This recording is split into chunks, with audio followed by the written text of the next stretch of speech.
My name is Simon. It was a Friday night and I was really looking forward to tonight's game. I'm a quarterback in my local high school football team and my girlfriend is on the cheer team. There was a lot of stress this week between my girlfriend and another member of the team, Sarah, but thankfully all their trouble has been sorted out. My girlfriend Louise can be very high-strung at times.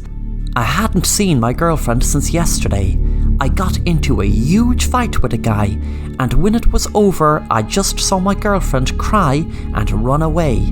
There must be something wrong with her phone, because when I tried to call, all I got was static. I was cheating on my girlfriend with Sarah, but my girlfriend never approached me about it, so I wasn't certain that's why they were fighting. And I know my girlfriend, and she would definitely approach me. It was time to kick off, and I was hyped up.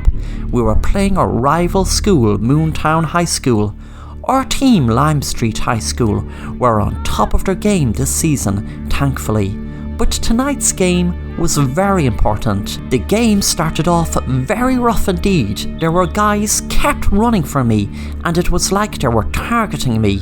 To make matters worse, I had butterfingers because the ball just fell out of my hands once I caught it.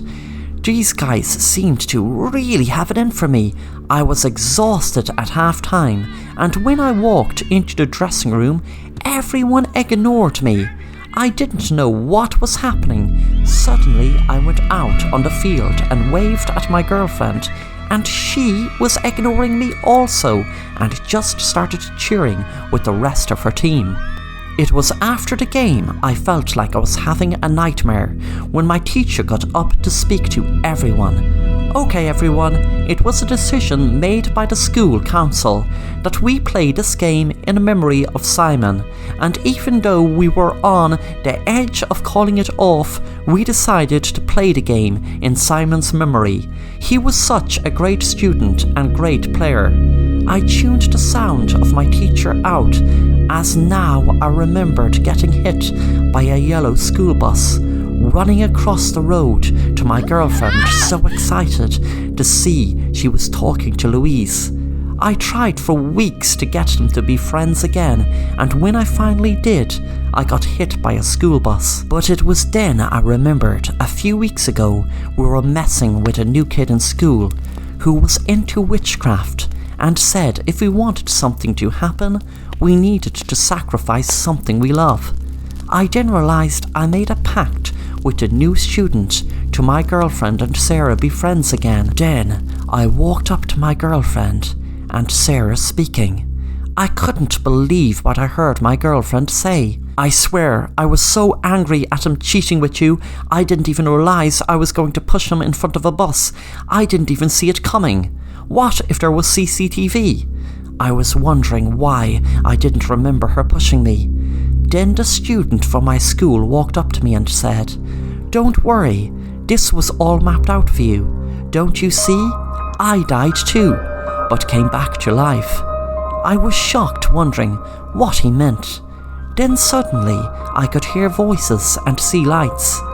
When my vision came around, I noticed there were doctors standing over me. He said, "Welcome back, kid. You're a fighter." My girlfriend came in a couple of minutes later with Sarah. My girlfriend started crying and took my hand. She whispered, "I'm sorry. I'm so sorry." I replied, "It's okay." I told my girlfriend a few weeks later, when I recovered, about my memories of playing the game. She said there was no game. It was called off. The strange guy from school kept telling me that he was messing about coming back to life. But after researching him online, I learned that he was brought back to life after being clinically dead after drowning. He was hailed as a miracle boy. The drowning happened a year ago.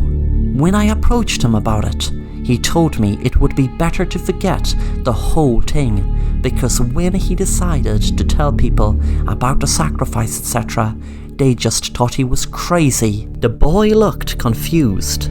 Then I got a phone call from my mum telling me that my girlfriend was hit by a truck.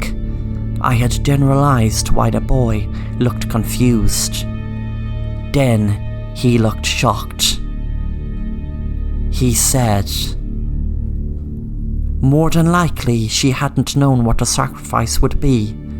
I got angry with the boy and shouted, "What do you mean?" Then my girlfriend walked up to me. She hadn't realised she had been killed.